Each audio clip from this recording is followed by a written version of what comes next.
Hey guys, it's Jen, aka MotoGP Sillies. I know it's a week late, but I just wanted to review the British GP since we actually had a British GP this year. No rain. So here are a few of my thoughts. So my dad was actually in town during the British GP race weekend. He woke up and watched qualifying with me on Saturday. And then I decided not to have him get up early with me on Sunday because you just never know what's going to happen. And it's a little bit longer than qualifying. I'm going to go in order, but just Moto3 2GP, even though that's not the order the races were in. So Moto3, again, was amazing. We had all the riders up there. Canet freaking got taken out by Albert Arenas about halfway through.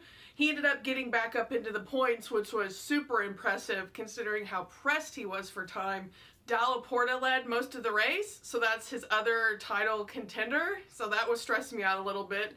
But my other favorite, Arbolino, was right up there in the thick of it the whole time, racing with all these guys. It was another race that was super exciting. All these, going 5 deep into one turn.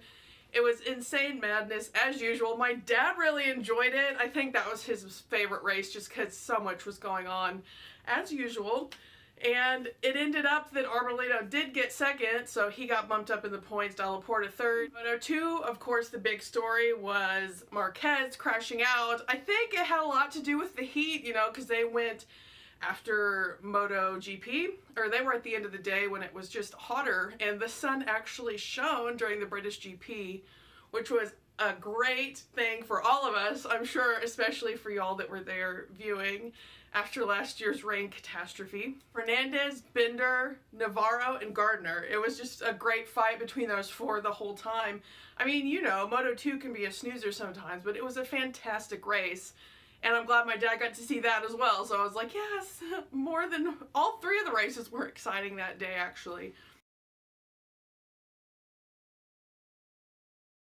Then on to the big boys. Of course, I got lots of messages. Quartararo crashed out right at the beginning, and Dovi couldn't avoid it, and he got taken out as well. When it initially happened, I knew it was Fabio, but I didn't know which Ducati was taken out, so I was sitting there, I'm tearing up again. I was sitting there in tears because I knew Quartararo was out, and I'm like, oh my god, did he take out Petrucci? Not like it's any better that Dovi got taken out, but seeing just a lifeless body there on the tarmac was terrifying. So glad that Dovi was okay, so glad that Quartararo was okay. It's really sad for the championship that Dovi got taken out. It's like, why does this keep happening to him? I wish he would qualify better so he wasn't stuck back there. It's another time where Marquez just avoids disaster because he qualifies so well. He's right up there. He stays out of the mess. So it's like, this happened, he's taken out again. Ugh. So basically the championship's over, but as usual, I just kind of pretend like Mark's not there, because we all know Mark's gonna win the championship. And all I can do is watch my favorites, see how the rest of the season unfolds, cheer for Ducati, and just enjoy what I can. And what I enjoyed, again, was a last-second poaching of a Marquez win.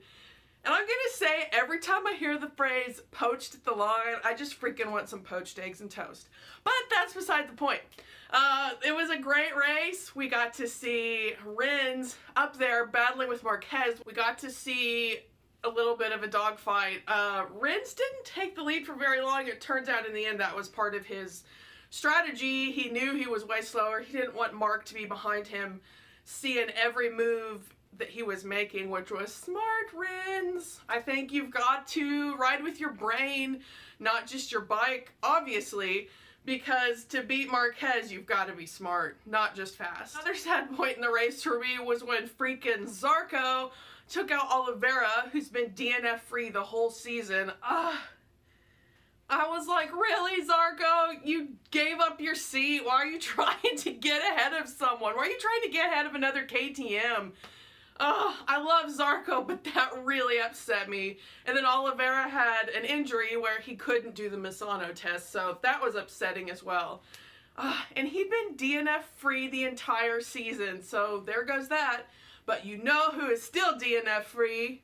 My boy Petrucci, just keeping his powder dry, just keeping it dry. Keep going, Petrucci. I know you're going through a run of not the best placing, but still no DNFs. Knock on wood. I feel like I need to knock on wood. Okay, knocked on wood. But yeah, so we get down to those last 2 laps in the race in Rins versus Marquez, and oh my lord, it was stressing me out. I was in the living room at 7 a.m. like with my hand over my mouth, silently screaming. When Rins went around the outside on the second to last lap, I about lost it, and I thought he was gonna lose his bike. It was just intense. And then that last lap, it was waiting. I knew, as always, I just knew that Marquez was going to win. So when that very last minute, when I rewatched it about 10 times because I couldn't understand how Rins got that win. I mean, it was like a hair, and I don't know how he did it, but that Suzuki had just enough speed coming around that corner that he got that win.